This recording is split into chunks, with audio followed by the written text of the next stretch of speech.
अस्सलामुअलैकुम मेरे प्यारे दोस्तों, मैं हूं तसव्वुर रोस्टर। आप देख रहे हैं तसव्वुर रोस्टर यूट्यूब चैनल। आज की इस वीडियो में मैं रोस्ट करने वाला हूं सराइकी सिंगर तनवीर अंजम को, और ये मेरी वीडियो शुरू से लेकर एंड तक ज़रूर देखें। तो आओ चलते हैं वीडियो की तरफ। हाँ तनवीर अंजम साहब, तैकू रोका ना कि मैं को कॉल ना करें, तो क्यों कॉल की थी मैं को? लोग पूछे दिल ढोले दा के हाल है। अच्छा, इदा मतलब है कि लोग तेरे को पुछदे कि उदा के हाल है, तो तुसा के फरमांदे हो? आधे भेदे वहदिया। अच्छा तनवीर अंजम साहब, ते बात तेरे को लोग के पुछदे? बात पूछे दिल ओ जो रुसवदा है। अच्छा तनवीर अंजम साहब, ते बात तुसा उन्हां नु के आदे हो? ते हमने दे वहदिया। अच्छा तनवीर अंजम साहब, ते बस लोग तेरे को यही पुछदे ने, नहीं आखेंदे कि उदे नाल सुला शुला कर? मिन्नता ते हाड़े कर आधे हाँ करे दे वहदे। और लाला तनवीर, तेरे को लोकां दा मुंह बंद नहीं थींदा? किथे ताई लोकां दा मुंह बंद रावणे।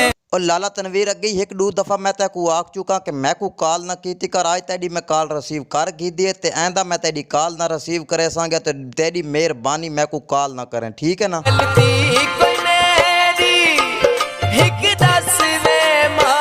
और तनवीर साहब, तू बाल कह नहीं, तेको सारी गल दा पता ते मैं नहीं दसांदा, ठीक है ना?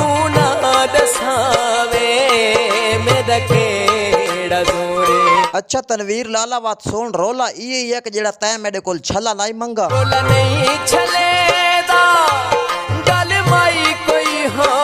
तनवीर साहब, हकीकत गल है, रोला सारा ये है कि जेड़ा तै मेरे कोल छला नाई मंगा। मैं नहीं मंगया छला, मैं नहीं मंगया। और लाला तनवीर, तै नाई मंगा ते होर कोई जिन आके मेरे कोल छला मांग गया? छला ते वाला मेरा दुखिया हावे। अच्छा तेरा हाँ दुखा ते वा छला मंगा क्यों आई? मैं तो पहले ही सोचदा हूं कि तू तो 2 नंबर बंदा है।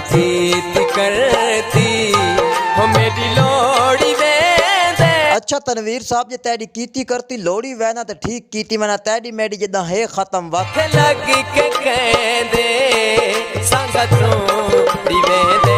और तनवीर साहब, मैं बाल कहना कि लोकां दे आखे लग वंजा, मैं अन्ना, मैं को नहीं नजर आंदा पिया। जुदाई दे मैं से ना सकसा। अच्छा तनवीर साहब, हुण तेरे कोल जुदाई नहीं बर्दाश्त थींदी ते पहले ही ओ जी हरकतां करेंदा क्यों है तू? बस कर मोसिल जुलेमा। अच्छा तनवीर साहब, हुण एक गल ते तेरे नाल सुलह करे ना, तैकू वादा करना पौसी कि जेड़ी गल मैं करे ना उस ते तैकू पक्का रावना पौसी।